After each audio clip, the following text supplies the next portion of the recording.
সরকারি নীতিমালায় পিএসসি নীতিমালায় সেখানে 20% ডিরেক্ট পিএসসির নিয়োগ হবে। মানে আমি প্রমোশন দিয়ে 80%ই দিতে পারছি, 20% পারছি না।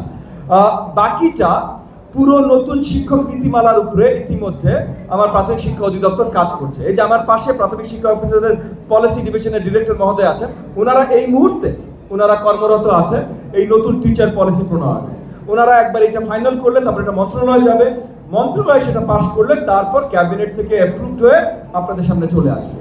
তবে আমি আশাবাদী যে নতুন যে নীতিমালার উপরে প্রাথমিক শিক্ষা অধিদপ্তর পলিসি ডিভিশন কাজ করছে, সেটা আমার প্রত্যেকটা এই যে আমার সহকারী শিক্ষক যারা আছেন, আমার প্রধান শিক্ষক যারা আছেন, তারা সবাই সেটার মাধ্যমে আনন্দিতই হবেন ইনশাআল্লাহ। আর দ্বিতীয় প্রশ্ন কি ছিল স্যার? কিন্ডারগার্টেন। আমরা এখন কাজ করছি, আজকে আমাদের অ্যাডমিনিস্ট্রেটিভ সকল অফিসারের সাথে আলোচনাটা হয়েছে, আমরা কাজ করছি সকল ইনস্টিটিউশন যারা 4 to 10 year old মানে এই বয়সের শিশুদেরকে শিক্ষাদান করেন, তাদেরকে আমাদের অধীনে মানে আমাদের মনিটরিং এর অধীনে নিয়ে আসবে।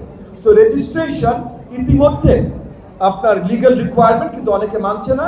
এইটা আগামীতে মানে আমরা এই মুহূর্তে একটা টেন্টেটিভ, এখনো অ্যাবসলিউট করা হয়নি, টেন্টেটিভ আমরা 2028 ধরছি, টেন্টেটিভ 2028 শিক্ষা বছর, এটা টেন্টেটিভ ধরছি। এখান থেকে একেবারে বাধ্যতামূলক হবে এবং এই বাধ্যতামূলকের অধীনে কি কি তাদের ফলো করতে হবে সেগুলো এই মুহূর্তে আমরা নীতিমালা প্রণয়নের কাজ করছি। এবং আপনারা জেনে আনন্দিত হবে যে এটাও শুধুমাত্র আমার প্রাথমিক শিক্ষা অধিদপ্তর না, শুধুমাত্র মন্ত্রণালয় না, English medium, private, Bangla medium, এদের সকলকে অন্তর্ভুক্ত করে এই নীতিমালার কাজ শুরু হয়েছে ইতিমধ্যে। আর কোন কমিটি প্রণয়ন করেছে, সো সেই জায়গা থেকে তাদেরকেও দায়িত্ব দেওয়া হয়েছে যে লার্নিং আওয়ার্স কত হতে হবে এবং এই লার্নিং আওয়ার্সটা মানে বছরে কয়শো ঘন্টা, 400 ঘন্টা, 500 ঘন্টা, কারণ ক্লাস 1 আর ক্লাস 5 এর লার্নিং আওয়ার্স সেম দরকার নেই।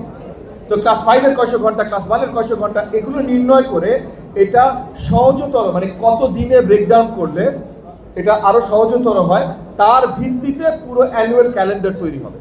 তো এটা নতুন কারিকুলাম রিফর্ম কমিটি যারা আছে তাদেরকে ইতিমধ্যে এই দায়িত্ব দেওয়া হয়েছে, তারা এগুলো নিয়ে কাজ করছে। ইনশাআল্লাহ আগামী দিনে আমরা ভালো কিছু পাবো। এই শূন্য পদ আছে, আমার জন্য সবচেয়ে বেশি গুরুত্বপূর্ণ আমার প্রধান শিক্ষক, আমার সহকারী শিক্ষক, আমার মনিটরিং অফিসার যারা আছে।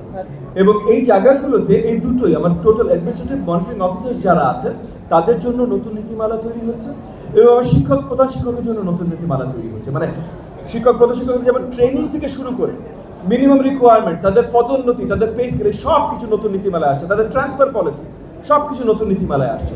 সেই নতুন নীতিমালার অধীনেই নতুন নিয়োগগুলো হবে, সেটার জন্য আমরা অপেক্ষা আছি এবং এটা শীঘ্রই হবে।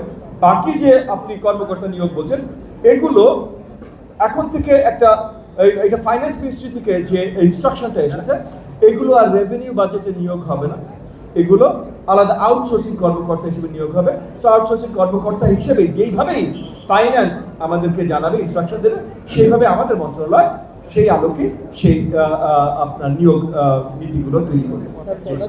ইউনিক আইডি গুলো তারা যখনই শিক্ষাঙ্গনে ঢুকবে তখন তারা একটা আইডি পাবে এবং এই আইডিটা বাকি জীবন যতদিন শিক্ষাঙ্গনের সাথে আছে এই আইডিটা দিয়েই তার চলবে। সো আপনি আপনার গলাচিপা সরকারি প্রাথমিক বিদ্যালয়ে আপনি ভর্তি হলেন, প্রাক প্রাথমিকে ভর্তি হলেন, এই আইডিটা আপনি পেয়ে গেলেন। এরপর ক্লাস 1 এ যে আপনি মনে করলেন আমি আর সরকারি প্রাথমিক গলাচিপা সরকারি প্রাথমিকে আমি পড়বো না, আমি একটা কিন্ডারগার্টেনে যাবো বা আমি একটা প্রাইভেট স্কুলে যাবো, ওই প্রাইভেট স্কুলও আমাদের মনিটরিং এর অধীনে, ওই সফটওয়্যারের অধীনে। সো ওই ইউনিক আইডি এখন আর গলাচিপা প্রাথমিকে নাই, হ্যাঁ, গলাটিপা প্রাইভেটে চলে গেছে।